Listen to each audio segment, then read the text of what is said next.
CIST, un terrible drame qui s'est déroulé le vendredi 10 février. Alors qu'il se trouvait au volant de sa voiture, en Seine-et-Marne, Pierre Palmade s'est déporté sur la voie de gauche, percutant de plein fouet un autre véhicule. L'humoriste a grièvement blessé une femme enceinte, qui a perdu son bébé par la suite, un homme ainsi que son fils, âgé de 6 ans, qui se trouve toujours dans le coma. Une enquête pour homicide et blessure involontaire par conducteur ayant entraîné une incapacité totale de travail supérieure à 3 mois a été ouverte. Ce lundi 13 février, CIST sur l'antenne de BFM TV que des précisions ont été apportées. On a tous les éléments qui nous permettent de remonter vers ces deux personnes, on a beaucoup d'éléments de preuve, a d'abord expliqué Camille Chaise, la porte-parole ministère de l'Intérieur. L'enquête prend du temps mais je ne vous dirai pas si les deux hommes ont été identifiés parce que ce sont des éléments judiciaires et je ne peux pas vous le dire, a-t-elle poursuivi avant d'ajouter qu'elle ne peut pas en dévoiler davantage.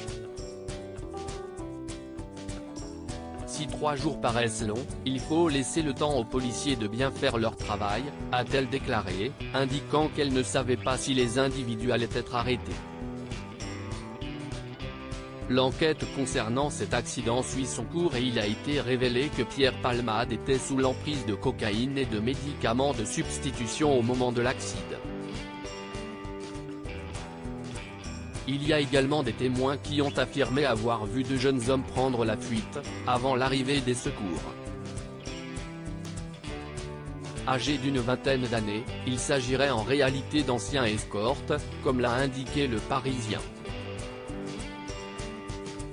Pierre Palmade avait fait leur rencontre sur les réseaux sociaux, avait expliqué une source proche du comédien. Selon ses propos, il aurait noué avec eux des relations régulières basées sur la fête et ces derniers loguaient chez Pierre Palmade depuis jeudi. Ils sont activement recherchés par les policiers et sont susceptibles d'être poursuivis pour non-assistance à personne en danger. Un témoin avait également précisé avoir vu l'humoriste en compagnie de 2 jeunes quelques heures avant le drame. Tous consommaient des stupéfiants. Le téléphone de l'humoriste a pu être saisi par les enquêteurs mais celui-ci va-t-il apporter les réponses aux nombreuses questions? Il y a un couple, qui disposait d'une caméra embarquée, qui a pu fournir les images aux policiers. François Rollin, il a essayé de se soigner. Des précisions concernant ce terrible drame ont été apportées ce lundi 13 février.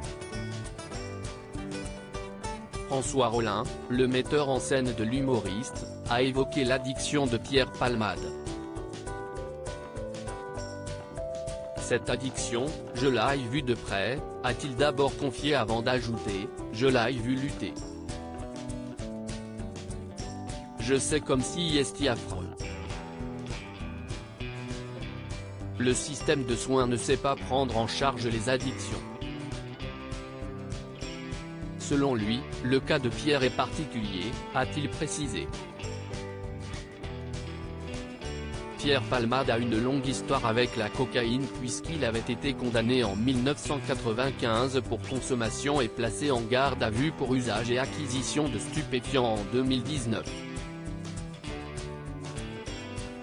Il a essayé de se soigner, a affirmé François Rollin.